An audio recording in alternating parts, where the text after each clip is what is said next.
You, wake up. I know you're still alive, so let me get a look at you. No, don't look at the bodies. I didn't say to do that, did I? Calm down and look at me. I need to see your eyes. Still human, so that could only be temporary. Damn it. What were you doing here? You're a human in a nest of vampires. What are you? Some kind of thrall? A slave to one of those creatures? Oh, you don't have to worry about the vampires anymore, believe me. They're gone. Most of them anyway. Now, answer the question. A victim. Well, that would explain the amount of blood on you. Yes, I've noticed you're bleeding. Believe me, I'm trying very hard not to. Why don't you help me in that area? Distract me. Tell me how you got here, and depending on your story, I'll let you go. Oh, I know you don't belong here. From the way you're panicking, I don't think this is where you were expecting to wake up, is it? Let me guess. You were out for a walk, maybe? Maybe getting a few drinks, probably at a bar. Then someone came along. Someone seductive that you just couldn't take your eyes off of. They started talking to you, brought you along. You probably thought you were going to have a bit of fun, but it didn't turn out that way, did it? Ignore the warning signs then. You should be more careful in the future. I bet you looked surprised when your partner introduced you to their friends. If I know vampires, they'd have started turning into you like takeout. No way they wouldn't have started cutting you and feeding on you as soon as you entered the premises. Just like all these other dead folks you're lying on top of. Oh, they're dead. Believe me. Not a single one of their hearts is still beating. Which naturally begs the question, why is yours? Maybe I got here just in the nick of time? Certainly a possibility, but vampire wounds aren't like regular wounds. Any hunter will tell you they're particularly lethal, and it's very unlikely someone such as yourself would survive even the mildest of injuries by them. It's not an insult by any means. In my centuries of hunting these creatures, I found less than a handful of people that actually survived their feedings, at least without turning. Though I doubt that could be considered surviving. Yes, I said centuries, but I'm the one asking questions here, not you. There's something about you. Something I can't quite put my finger on. You're covered in bruises, cuts, and bite marks. Yes, I notice them. It's hard not to. By all rights, you should be dead or turned, in which case I'd have finished you off. But you're not. you're still alive. Your heart is still beating normally. And besides your panic at the scene when you woke up, you're otherwise fine. No worse for wear. A bit of cleanup and you'll be as good as new, right as rain. So how the hell does that work? What is it about you that I'm sensing? This strange power coming from you. Maybe it is... Is there something you're not telling me, perhaps? Or maybe you're just unaware, ignorant of what you are. Let's test that. Do you have any idea what I am talking about? No? Your heart's still beating normally, so you're not lying. Yes, I can hear your heartbeats. I'd be able to hear the others in the room as well, if they were alive. That's how I knew you were telling the truth when you said you were just a victim of these creatures. How I knew I didn't have to kill you. At least for the moment. I'm not joking about that either. I'm still waiting for you to turn, expecting it even. The second I see a flash of red in your eyes, you are dust, my friend. Ah, you finally noticed it. Yes, my eyes are red too. The same red I'm looking for in yours. Normally, I cover them up by wearing contacts or sunglasses, but never when I'm hunting. When I prowl the streets looking for bloodsuckers, I want them to see my eyes. I want them to know it was one of their own that killed them. You may have noticed I mentioned I'd been hunting them for centuries earlier. That's because I'm a vampire, friend. At least, technically, on a biological level. Spiritually, I'm not. Spiritually, I'm their worst nightmare.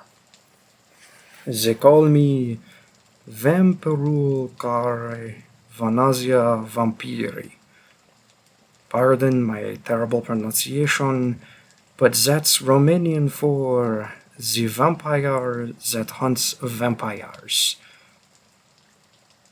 Yes, that's what they call me, because that is what I am. That's how I wound up in this delightful little den of evil. I'd heard of this group abducting people and decided to put a stop to it. It's just instinct at this point. Something I have to do. Once, very long ago, I was human. A vampire hunter, part of a larger group, a team.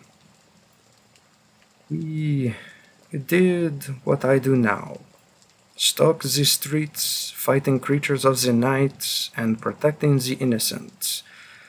But we were all human, fighting the undead. It was a hard life, but a good one. I went to bed happy, knowing I was doing the right thing, saving lives and killing monsters. Sure, we had our close calls, our tough scrapes, but I wouldn't have traded that life for anything until it ended. We made the mistake of tracking down a vampire elder that was passing through town. Some kind of vampire priest, an ancient being that's fed on thousands and lived for centuries. Very powerful creatures, almost godlike. There's something about the blood they feed upon. It makes them much stronger, and if they eat enough, their powers increase. Most hunters never see one in their lifetimes. There was no way we could pass up the opportunity to kill one. I was the one who planned it out, so it was my plan that got them killed. We called in every favor we had, calculated the elder's travel routes, and his schedule to the exact second. And the bastard still tore through us like we were nothing. 6 experienced vampire hunters went into that elder's home, and only one left. Though, in a way, I really didn't.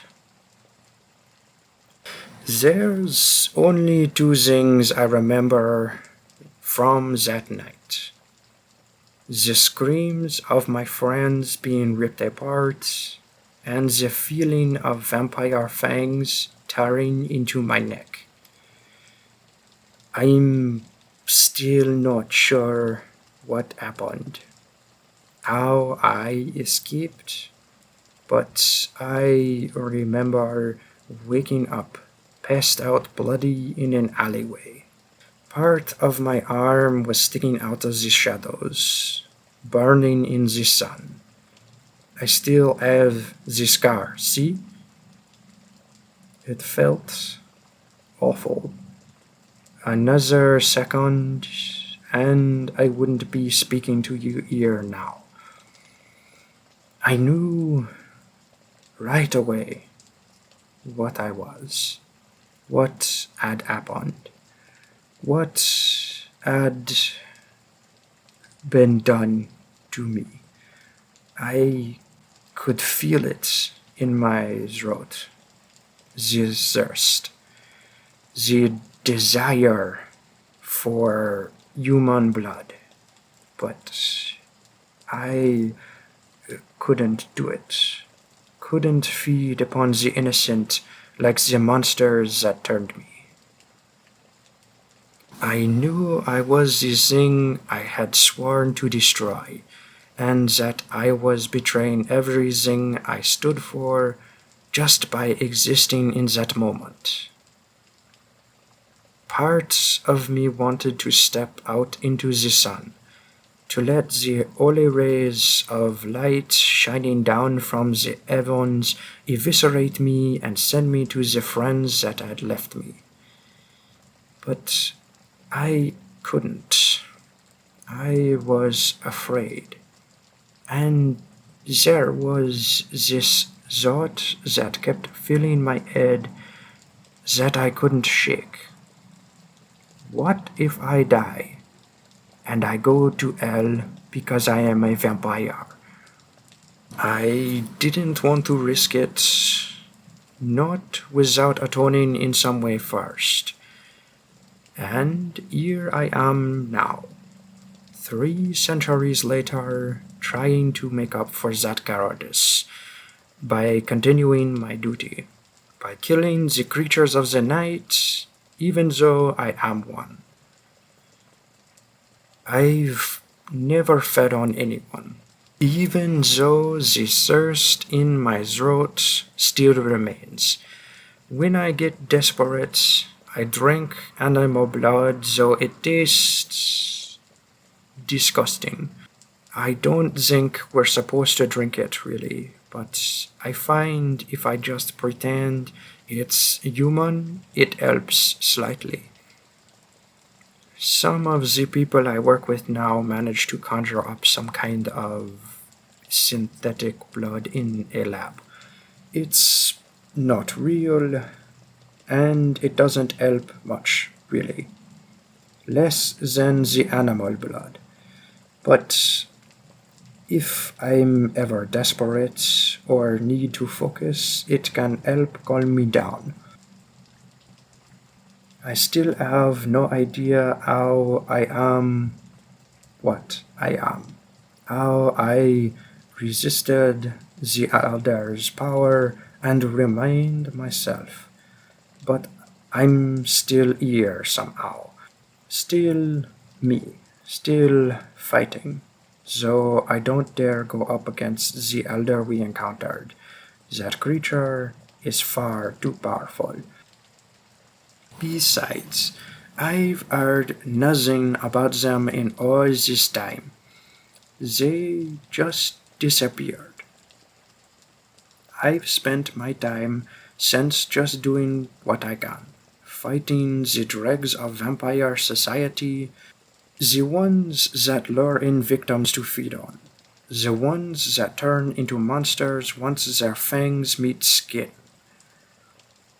I know it's not enough to make up for what happened, for what I am, but maybe someday it will be. But if I could just kill that elder that killed my friends, I know I'd feel better. It'd be enough to finally remove the guilt I feel. I'm sorry for telling you all of this, for providing you with so much information, but there's a reason for it. I'm trying to sway you to my cause, you see? Trying to make you sympathize so that you'll come with me. Your blood. Whatever you are, it could be a vital weapon against the vampires. I'm not sure exactly how it works or how it could work, but there are people I work with, other hunters that can study you and figure out how exactly we can use you. How we can use your blood. Sorry, just for a moment I got a whiff of your scent and it doesn't matter. Nothing matters except the mission. So stand up. We're leaving. I'm getting you out of here and you're going to help us beat these monsters. For the first time, we have something new in our arsenal. Something that gives us the slightest glimmer of hope, and I'll be damned if we don't take it. You don't get a choice. I'm sorry, but you could be the thing that helps us win the blood war, that ends centuries of fighting and finally lets us beat these monsters.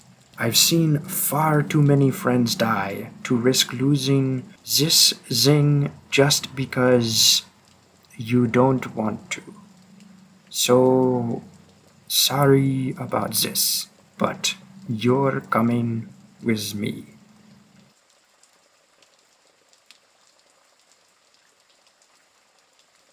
Hello, my sparkles of adventure. If you've made it this far in the video, thank you. I'd also like to thank the scriptwriter Golden Proxy for this rather interesting script.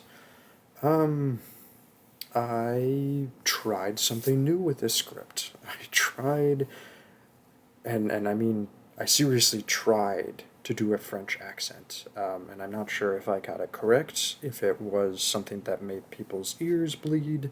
So if you could let me know if I did a good job or a bad job in the comments below, I'd really appreciate it. I'd also like to remind everybody that trying isn't a bad thing. Rather, not trying at all is the biggest detractor from being able to really do anything for ourselves. If we never try, we don't know if we can or cannot, or rather, we don't know if we can or should try again. And if we never try, then what's the point? Why bother in a lot of cases? I mean, there are probably things that you can think of right now that you've wanted to try and you just never pushed yourself to do so. So think of this as your push to go and try something new. Maybe not today, maybe not even tomorrow, but in the near future, this is your push to try something new. Or something that you've wanted to try for a long time. Either or. And with that in mind, I'll see you next time.